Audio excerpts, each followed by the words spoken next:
All right, here's class 4 from our ES110. We're going to talk about adding forces in space, aka 3D forces. Here's a bottom line up front. We can write a force vector using the 3 coordinates. We've done it previously with 2. Now we add in the k. Quite often when I'm writing it by hand, I'll put in these little carrot-looking things, called them hats. If we want to find the magnitude, if we were given these 3 components, we would take the sum of the square root of the sum of the squares. If another way that we can approach the orientation of these components is to define something we could call the direction cosines, which we could find by taking the inverse cosine of the component over the magnitude. I will point out that you might draw a conclusion from this that would be erroneous, but I'll point that out in a minute. But this is just bottom line up front, that we have something called direction cosines, and that they're found from taking the components and dividing it by the magnitude. Another thing that we might find ourselves doing is knowing 2 points along a line of action that a force acts, and we might know what the magnitude is, and we're able to find the direction by something we will see later that we'll call something lambda. It will be a unit vector that's it's a set of unit vectors that would define the line of action. But we could find the geometry using these d's. Right, so we could find the distance between these 2 lines, and then using that idea, we could find the individual components of that distance divided by the total distance times the magnitude, and that too would get us the force components. And then we could also use that same idea to be able to get the direction cosines. So that's the bottom line up front. So let's take a look at some specifics going through the chapter. We start out with 2.4a. This is sort of a special case. Let's see, write that down. Special case. And it's one way to look at the 3-dimensional force. We won't always do this. In fact, this will be the special case. This will be the different one. But this first one might be the way that you might envision it. You want to be able to work it out this way right here. So, so let's just take a look. Okay, so we have a generic force that's 3-dimensional. That's pointing, and I guess you would say that this is definitely the first quadrant, because these are all positive components would make up this force.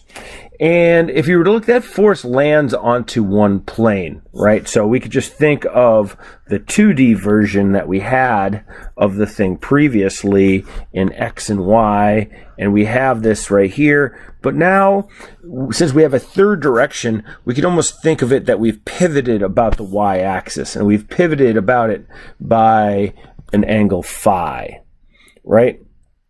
So now if we want the y component of that, we decided, for whatever reason, I would have picked theta x, but they decided to go the angle away from that vertical axis that we've rotated about, right? Because we've rotated about this vertical axis, our regular plane, if you could picture it just like a door opening up, and it's opened up this amount. And so in order to define it within that plane, they decided to give us theta y. And so if we want to find, so what we do now is if we want Fy, we take the force magnitude and multiply by the cosine, right? So that's definitely going to be cosine because it's adjacent. But now we might want to think about we have a plane right here, and we can project that downwards, right? So that what used to be the x component is now longer aligned with the x-axis. It's actually just something, and we decided to call that the horizontal. So that's the h, right? That's a horizontal plane that the force is being projected upon, and it's sort of like the equivalent of what used to be the fx when we had when we only had 2 dimensions, but it's no longer. It's going to be the fh for us.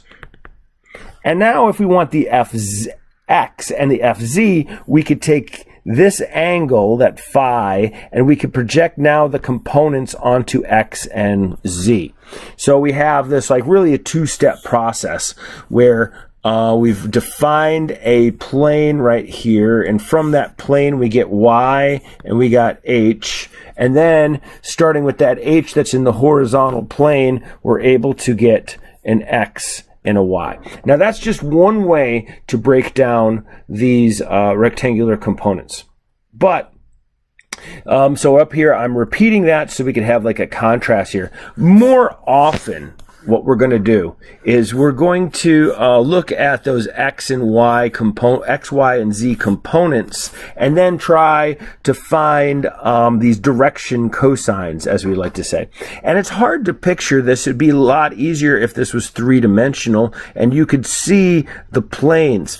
But if you were to take a look at this right here, you would see that right there is a 90 degrees, right? So if we were to rotate, so what we've done is actually we kind of found a plane and then formed a triangle through it, a triangle that passes through both the F and the x-axis, right? So that goes through the force and the x-axis, and it's leaning towards you.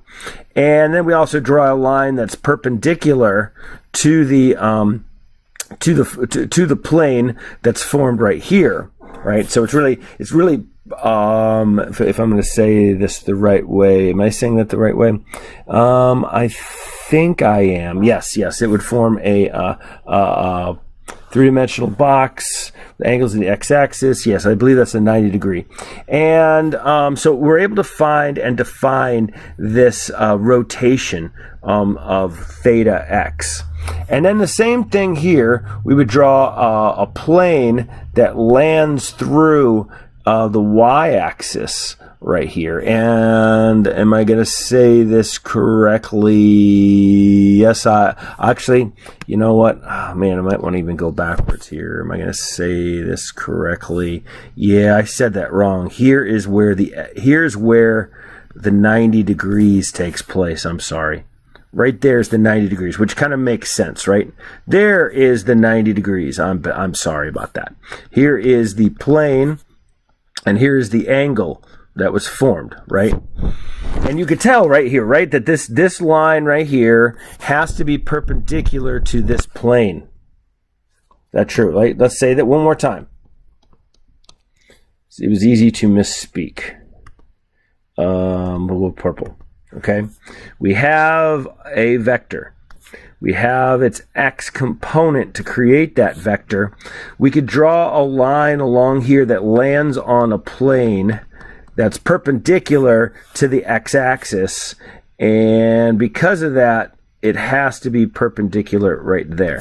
Okay, so let's try it out over here. We see this. This is the force, our known force. Here's the y component. If we draw on a plane that's perpendicular to the y component, if we draw a line right here, this has to be 90 degrees, and the angle that would form right here would be our theta y. And then the same thing true. If we have our component in the z direction and we have our force right here, and we were to create a plane in which both of those vectors lie, it would have a it would be perpendicular. We could have a plane that's perpendicular to the z component, and a line would come across that, and so that perpendicular angle, even though it doesn't look like it in the shape that we're showing here, would show up. All right, so I hope I didn't screw that up too much. And then also we would have this theta z. Theta z would be right in there, and it would be between this angle right in there on that triangle. Now, these are things that you can, just to try to kind of get your mind around it, but it's not something you have to remember. Right, you can tell that I didn't remember it. I had to think my way through it. If you're like me you want to be able to convince yourself. You're kind of skeptical as to when you're told something, and you got to kind of like resolve it in your brain and try to contain it and then tell yourself it's true. And then once it's true, we can start using it for things. Okay. So just marching through the equations that are associated with this concept, we already know that the magnitude of the force can be found from those three components. And now those three components, Fx, Fy, and Fz, can be found by a similar process, which is about these direction cosines, which we've just already tried to explain. Is here is the magnitude, right? So the F, big F, is always going to be larger. It's going to be the largest magnitude because obviously it's broken up. It's made up of Fx, Fy, and Fz. So if we were to have a triangle, let's see if I can make this triangle this way right here. This is the triangle we're looking at. And here is our Fx, and here's F, and here's our direction cosine theta x right here. And we're finding this adjacent side right here of this line right there, right? So there's a direction cosine. As a similar thing here, when we're taking a look at this and this right here, we might want to put them up this way right here. Here is the magnitude right here of F. Here's Fy, and then here is the angle theta y right there. That makes, and we were able to get the component from that magnitude. And then lastly, maybe we'll switch to green because that's a good learning color. We have our component in the z direction, and we have our magnitude right here. So it's a little difficult to spin this one around.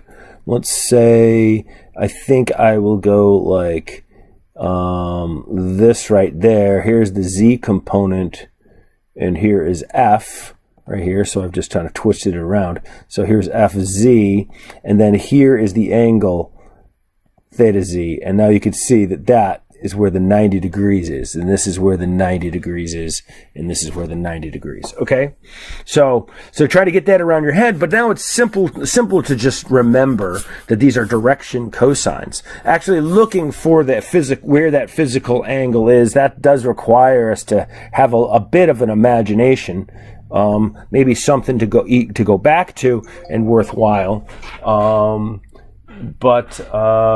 Okay. It's not something that we need to carry around in our pocket. So looking at these two things right here, right, that we define a force by those components. We could also separate out and call them this way, where we say the force is a vector is equal to force magnitude times, and then within this, in these brackets, the cosine of theta xi, cosine of theta y j, cosine of theta z k. Now, because of that, we could actually just focus in on this part right here and describe what we call the unit vector along the, and here's an important thing to highlight, the all-important line of action, the line of action. And that's going to help us to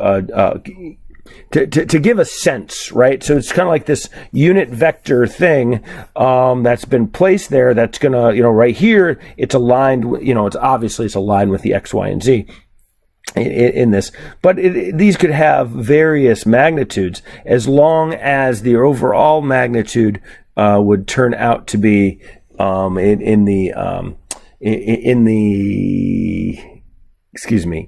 long as their overall magnitude turns out to be 1. Right. So this is some repetition from the previous slides right here. Some things to note about this lambda, that's Greek letter lambda, unit vector. Let's see, I'm going to say unit vector along the line of action. All right.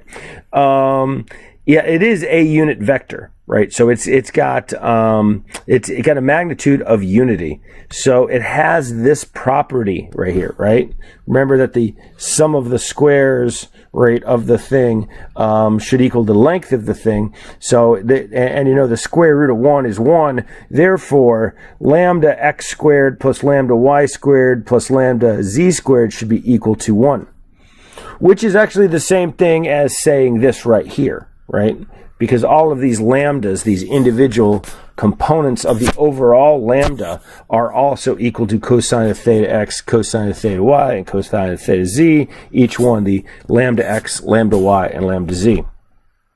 So, and they, once again, you can find these theta x, theta y, and theta z from just taking the component and dividing it by the magnitude there, right? For each one. So these are the easier ones to try to understand. If you want to try to find, and by the way, they're right up here, right? Those same things, that just gets rewritten down here, right? So just think about this, that we go back and forth.